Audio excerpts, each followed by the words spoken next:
Hi friends, I'm Katie Brinkley and you're listening to Rocky Mountain Marketing. This podcast is all about helping Colorado-based small business owners, entrepreneurs, realtors, and professionals discover the strategies and systems that take their marketing to all new heights. Let's dive into today's episode. Welcome back to Rocky Mountain Marketing. My guest today is Michele Ashby. Michele is on a mission to train 1,000 women to take their place on corporate boards. She is the founder of CEO of ACE LLC, Ashby Consulting Enterprises LLC, and also has 30 years of experience as a gold specialist analyst, financial expert, independent corporate director, and successful entrepreneur. She was named one of the top 25 most powerful women in Colorado. So we are in for a treat today. Michele, I am so excited to have you on the show today. Welcome. Thank you, Katie. I'm so excited to be here. We're going to talk about women and leadership, and those are two of my favorite topics. Well, and I like to have my guests get to know a little bit about the person that's coming on the show. So tell us a little bit about where you grew up and what life was like growing up. Oh, okay. Yes. Well, I grew up in Denver, Colorado, and I was in a kind of a middle class family. I feel like we didn't really have a lot of stuff that we, didn't need, but also we didn't need for anything. And just had a fabulous growing up with big, neighborhood, lots of kids and all that kind of stuff. I went to private schools, though. I went to Catholic schools. And so I was at an all-girls high school. And I mentioned that just because it had a major effect on me later in life and helped me understand the importance of training women separately from men, and helped me in my career. I actually got out of high school. I got into nursing school, but I didn't stay very long because I kept getting sick. Apparently, I didn't have a very good immune system in the hospital. It kept giving me different things, staph and strep. And I was like, okay, I want to help people, but apparently it's not as a nurse. But I kind of had this entrepreneurial spirit all along and had worked since I was 12 in greenhouses and then later on in retail stores. And I met my first husband when I was working in a retail store and got married at a very young age 20, and started having children. So I had a couple of kids, and that marriage ended after 8 years. It was a little rocky. And so I ended up with custody of the children, and I stayed a single mom for 14 years. And when I went back into the workforce, I went in as a stockbroker. And to be a stockbroker, you don't need a college degree. You do need to know how to get in, though. And I used my contacts back to my high school days of some of the girls I went to high school with. Their dads were stockbrokers, and I was able to connect with them, and they helped me do the training that I needed to do in order to get my license. So when I became a stockbroker, stockbrokering is a sales job. And I realized pretty quickly that it really was about just selling product and getting that commission for that's kind of the generic training that they give you. But I wanted to know more about my clients. I wanted to know more about the product I was selling. And I happened to get a bunch of dead accounts because I was a rookie. And these accounts that I talked to the clients, and they had gold stocks. And the gold stocks weren't doing very well right then. And they would ask me questions like, what's happening with this gold company? And I said, I don't know, but I'm going to call and find out, and I'll call you back. So I'd call the company and talk to the CEO and learn about the company and ask the questions the shareholder had. And then I'd call the shareholder back and talk to them. But what I learned was that I really liked this gold sector. And so that's where I decided to specialize. And I became one of the top 10 brokers in the country that focused specifically on gold, and then became a mining analyst. And that projected me into an even bigger role where I started a trade association for the gold mining industry. And I ran that for 18 years and built it into an institution. So during that time, people go, well, what does that mean? Well, I had to organize, run the organization, but I also had to put together their events. So monthly luncheons as well as conferences. And what really caught on were these conferences and putting together investors with the companies and bringing that capital to these projects that needed a lot of funding in order for them to come to fruition. And that was where I really got recognized. I was working with the CEOs of all these producing gold mining companies around the world that are publicly traded and their largest institutional investors. And so everyone knew who I was because I was the one who was organizing, stood up and, on the podium and introduced everybody and that type of thing. And so that reputation and that interaction led me to my first corporate board in 2005. And since then, I've had other businesses and done other things, but I have sat on about 6 corporate boards, 5 of them public and 1 private company. And I am currently on a public board of a mining company that's on the New York Stock Exchange. So that's kind of a quick version of how I got here. Wow. And I think that too, you kind of just brushed over the fact that you're on 6 boards. That's insane. Because just thinking about, you were someone that was in nursing school. So making that transition from wanting to help other people and be in nursing school to now being on all these corporate boards. As a woman, I think that it is really inspirational because there's not very many women on boards out there. And that's one thing that you are trying to really make your mission, is to get more women out there. Exactly. So I got in corporate boards as I said, in 2005, and I've been mentored by very wonderful gentlemen throughout my entire career in mining and in finance. And I watched my male mentors climb the corporate ladder, get on 3 or 4 boards, retire out, and they're working part-time and they're making 6 figures. And they're playing golf or going skiing or whatever it is that they like to do. And they have a pile of stock options for all these companies that they're on the boards of, and they're set and their family is set. And that's what I was mentored to do. So I have been included in the good old boy club. And along with the roles that I played in my career, I also then was invited to these very, high level roles as a corporate director. And in 2016, I decided to stop working as much and start looking for board number 3 and 4, because I was on 2 boards at the time.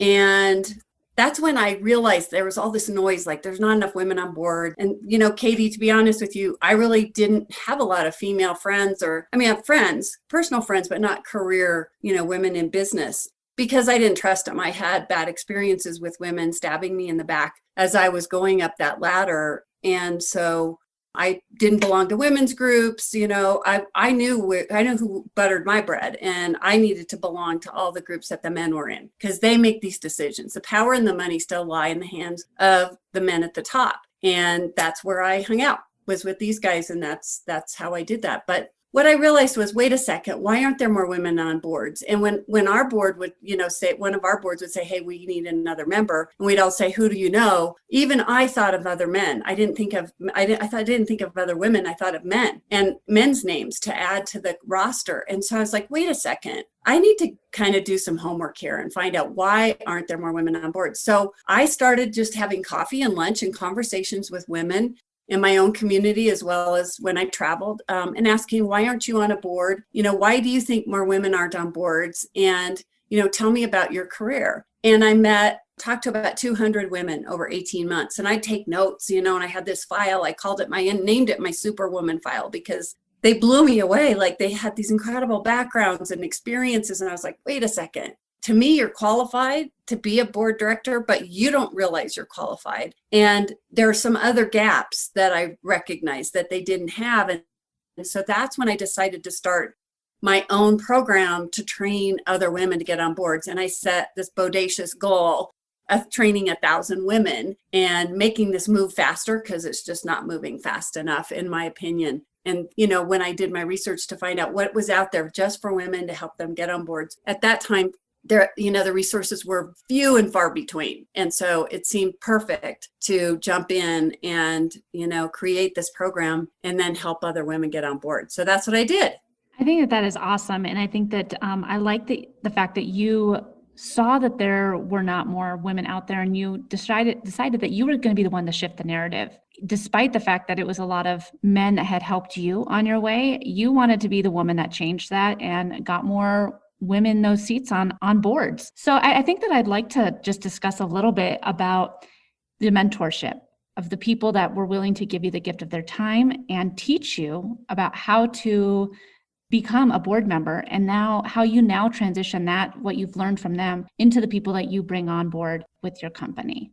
Yeah, so I would say that there's like decades of mentorship that led up to that. And it was literally a phone call that I got from one of the CEOs that I knew through the trade association. And he said, Michelle, hey, I just bought controlling interest of a company. I'm looking for new board members. I'd really like for you to be on my board. Would you be interested? And I said, yes, absolutely, I would. And because I worked at the executive level almost all the time with these guys, it felt supernatural. So it wasn't that I didn't even feel like it was anything very different. It was just like, hey, you want me to be there? I'm there. I'm going to help. I'm going to support. I want to help to grow this company, help you get to the goals that you're setting and all that kind of thing. Because that's how I approached business and life. And so it did seem normal. And then once I got on the board, it was a small company, number one. So there were just a few of us. Number two, public companies typically will have legal counsel and accounting firms that are there as advisors to help the directors. And it was an informal training, if you will, and just here's what you need to know. Here's your agenda. Here's the topics that we're going to be talking about. Oh, this meeting, we're going to talk a potential merger, do your homework on this, and they'd send you the materials, et cetera, et cetera. So it seemed like the guidance was built in. And I didn't really have to do a lot to find it, if that makes sense. Yeah, and I think that makes perfect sense. And I think that I love the fact that you are talking about how these people were willing to just be there for you and share their knowledge. And you've been able to transition it into helping others. And I think that having a mentor is so important. And you've been able to be on the inside track with a lot of these good old boys clubs, as you put it. And what is something that you try to share or teach with people, with your mentees, that you've learned in this good old boys club that you think is something that everyone can benefit from? Well, there's a lot in that question. And the short answer is when I'm training women for board roles or the CEO suite, because, let's look at the boards. The boards were at about 20% women on boards. That's a very generic number across the US and Canada. But let's say that that's where we're at. We don't, in the CEO suite in Fortune 500, we're at 7%. So if your name is John or Michael, you have more of a chance of being a CEO of a Fortune 500 company than if you're a woman. So I also support women that go into the CEO role because this is where the biggest decisions are made. So what that comes back to your question is to talk about the executive vernacular. So one of the gaps I recognized that these very experienced women that I was sitting across from, that I found to be extremely competent and confident, by the way, that they didn't understand this executive vernacular. And all it is like this, it's like teaching someone a new language, like just learn a little bit and to get you in the door, and then you're gonna pick it up after you get there. So it's speaking the language, understanding the culture, because we're talking now about a patriarchal culture. And all of us experience through an organizational chart, which is kind of the black and white part of it. But to break the glass ceiling is what people talk about. I say that we are best suited when we understand how to utilize that executive vernacular when it applies to us, and to help us then to enter that field and then to function there at a very high level.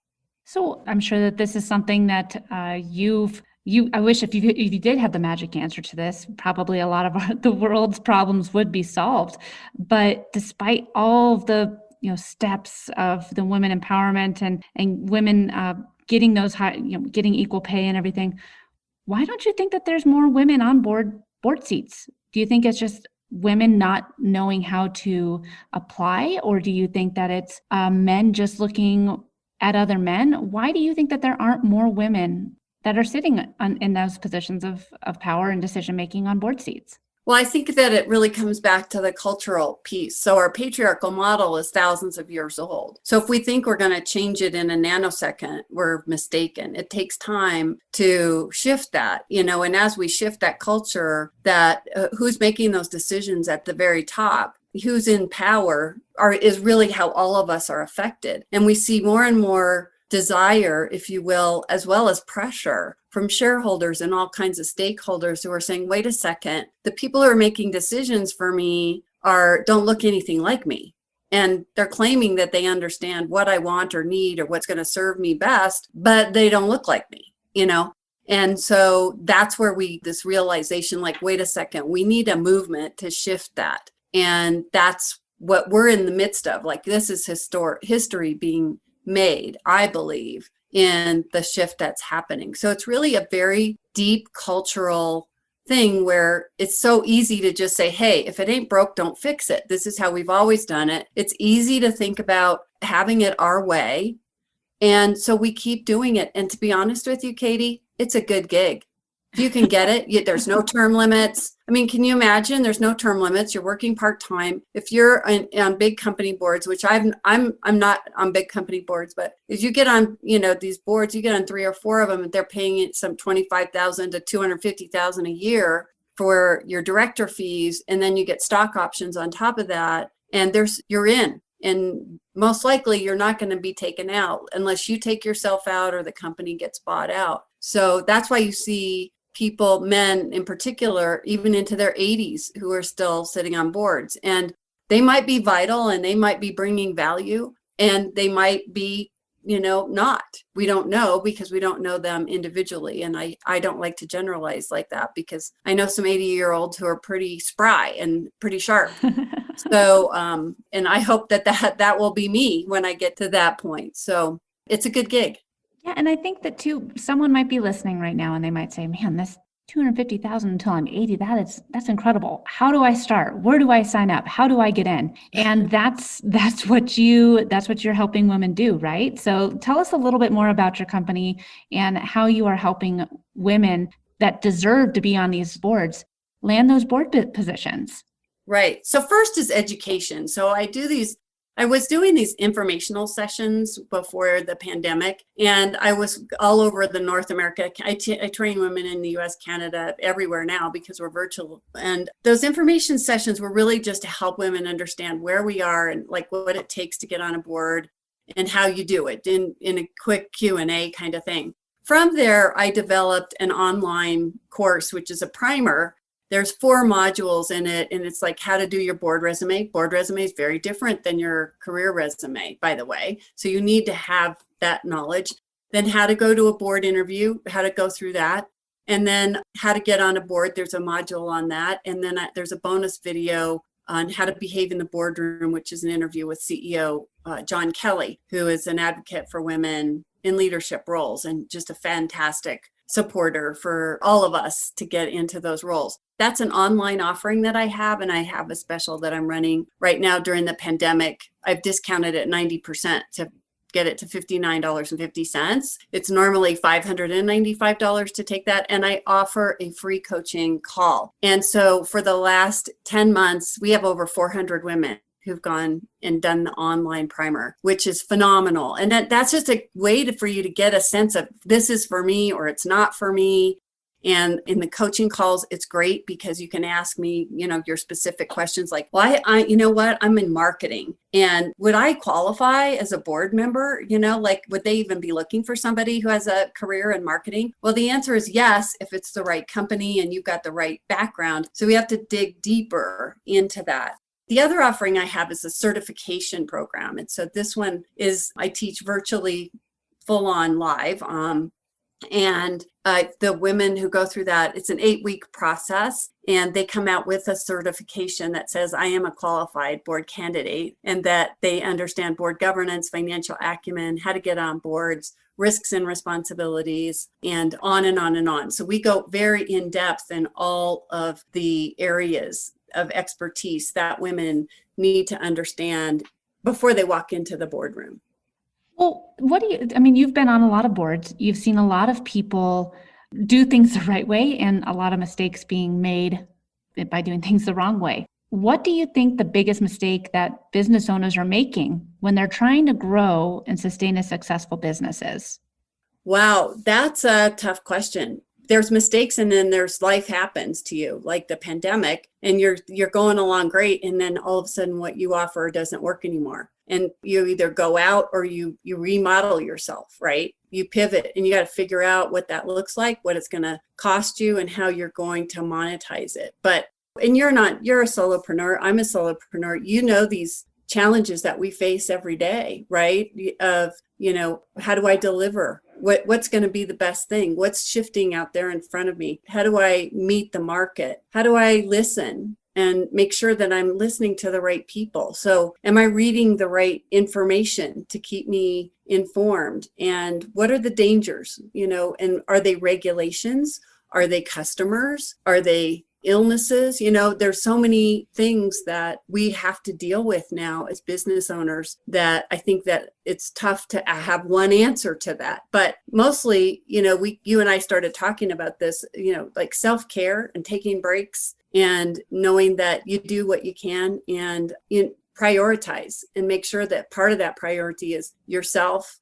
If you're faithful, your faith, your meditation, your spirituality, your family, and then serve. That's what I say. Yeah. And I think, like you said, we were talking about it before I hit record on the importance of self-care. And I think that as a business owner, a solopreneur, unfortunately, we can have the bad habit of putting ourselves and our self-care and taking care of ourselves at the bottom of the priority list because there's so many other things that need to happen and need to be taken care of. But setting aside that time, like you said, for meditation or exercise or whatever it is that allows you to refocus on yourself is so important. So yeah, I'm glad that you brought that up. And I think that it's something that a lot of I fell into it, especially during the pandemic. I was just going nonstop, but it definitely changed. I have to set my alarm an hour earlier now, and I get up and I have that alone time so that I can exercise or just write out in my calendar the things I'm going to accomplish that day. And it's made a world of difference. Yeah. So yeah, great. I'm glad you brought that up. That's good for you. That's really good. I wanted to also mention another thing on the certification program, because this is the big kahuna thing that I do. And I have 81 graduates right now. And of those 81 graduates, we filled 43 corporate board seats so far. And 5 women who've gone through this program have become CEOs of companies. And 2 new companies have been started. And we have women, as I said, all over the world, in Canada, the US. I have a cohort that's going through the process right now. And I have 4 women in Canada, 4 in the States, 1 in Ecuador, and 1 in Switzerland. So the virtual aspect has allowed us to accommodate women globally, which is really great. But here's the big message. We need you. If you want to get into a leadership role, we really need you. And this is not for the faint of heart. I'm going to tell you, it's not for everybody. It's a tough role because we aren't quite welcome in the boardroom, in every boardroom yet. And so we're still pioneering. And I think that's the other part that really motivates me, is really helping to push these women, not just mentor, but push and support and be their cheerleaders and pump them up and let them understand just how phenomenal they are, and what they have to bring and offer is what the world needs. And this is the place that they can actually make that difference that they've said they wanted to do, maybe all of their life. Wow. Yeah. And I think it's so incredible that half the people that go through it, over half the people that go through it, have landed these incredible opportunities and roles. And this has been such a great conversation. I could talk with you about this for a lot longer, but we are nearing the end of the time limit here. So I would just love to finish on a high note. What is the best piece of advice that you have ever received, and how has it impacted your business or your life?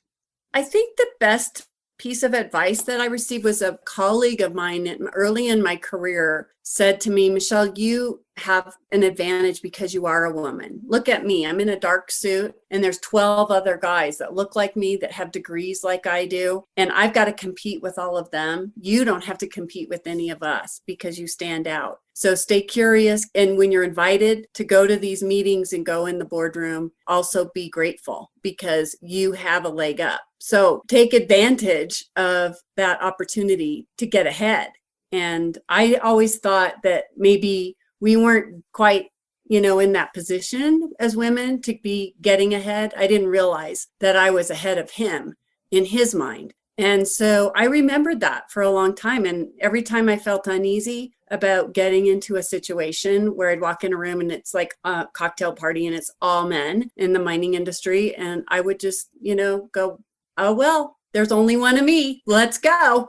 And it was easy to walk around and introduce myself. And they're curious, like, how'd you get here? Who are you? Why are you here? All those kinds of questions. And I was super happy to engage and to answer those questions and learn more about them.